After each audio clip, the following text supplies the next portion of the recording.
Update कर रहे हैं आपको। अटक पीपल्स कॉलोनी में गटर का पानी उबलने से शहरियों और स्कूल आने जाने वाले तलबा और तालिबात को शदीद मुश्किलात का सामना।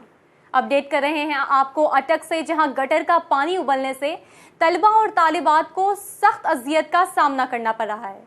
शहरियों ने जिले इंतजामिया से फौरी नोटिस लेने का मुतालबा किया है। इसी पर देखते हैं DNN की ये रिपोर्ट।